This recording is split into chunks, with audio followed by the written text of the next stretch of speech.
All rise. Guilty. Your Honor, we haven't even started the trial yet. I said guilty. Guilty of what? I don't know. Guilty of being guilty. What?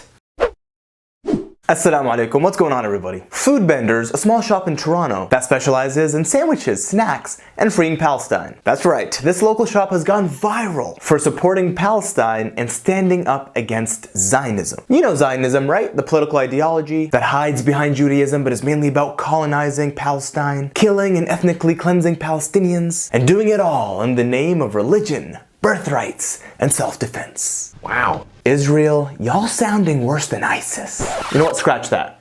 Y'all worse than ISIS. You're the legal ISIS. I've made a couple of videos in the past about Foodbenders, but let me summarize everything real quick. Since Foodbenders showed its solidarity with Palestine, they have been the target of countless hate attacks by Zionists in Canada. From this Zionist woman spray painting the Star of David on the shop's window, which is vandalism, to countless death threats and rape threats, all the way to pressuring her suppliers to cut ties with Foodbenders, which, believe it or not, kind of impacts their business. Actually holding riots in front of the shop to intimidate the owner, and actually going to the owner of the shop and intimidating her, yelling at her, doing anything they can to make sure she doesn't feel safe. Many of the attacks on Foodbenders were being performed by the JDL, the Jewish Defense League, which is actually classified as a terrorist organization by the CIA. What?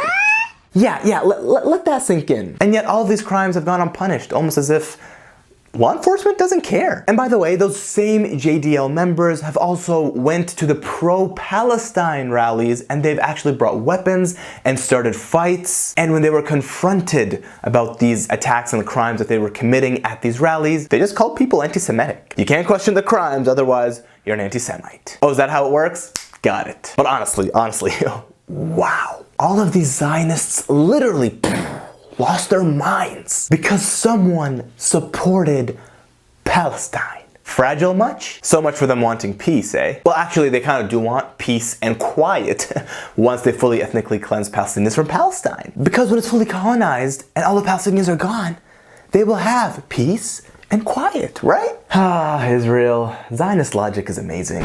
Anyways, now for the main event of the many baseless lawsuits that Foodbenders is facing, which has been started by Zionists in order to drain Foodbenders and its owner from any cash that they have to make sure they go out of business. This lawsuit seems to be even worse. Typically, in the legal system, we hear about fairness, unbiased decisions, judges requiring years of experience, professional judgment, professional skepticism, a good track record. And then, drumroll please, we have this. The adjudicator, or the judge, for Foodbenders' case. She ruled that this trial must not be public.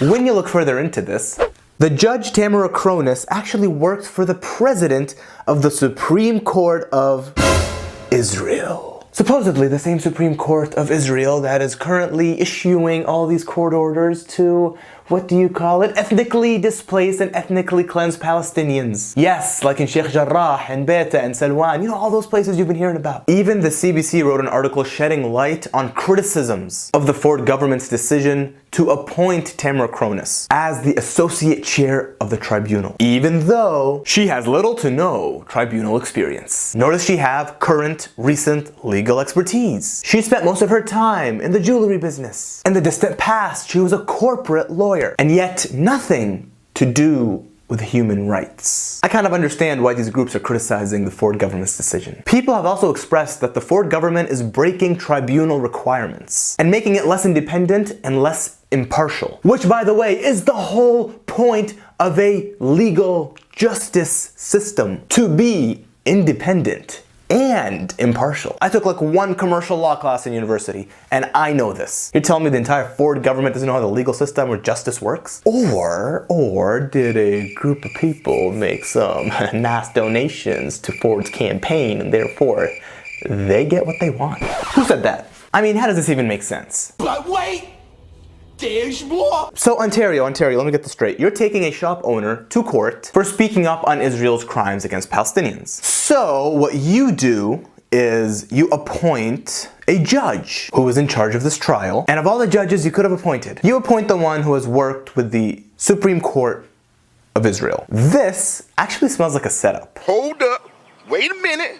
Something ain't right. It smells like a rigged trial. From refusing to make it public for the world to see, all the way to making sure that the only appointee with direct ties to Israel has been appointed to this case. The one case that has to do with a shop owner standing up to Zionists and crimes against Palestinians. Anyways, I'll let you decide if this is a coincidence or not. But until then, all we can do is support Foodbenders in any way we can. Follow Foodbenders on Instagram, keep up to date with their legal battles, they post everything online, and let's make sure that we can do what we can to help. Because we, the general public, we need to raise our voices. We need to make sure that we are heard. And we need to make sure that we pressure the legal system to actually be fair. Because apparently that is the only way that justice can actually be served.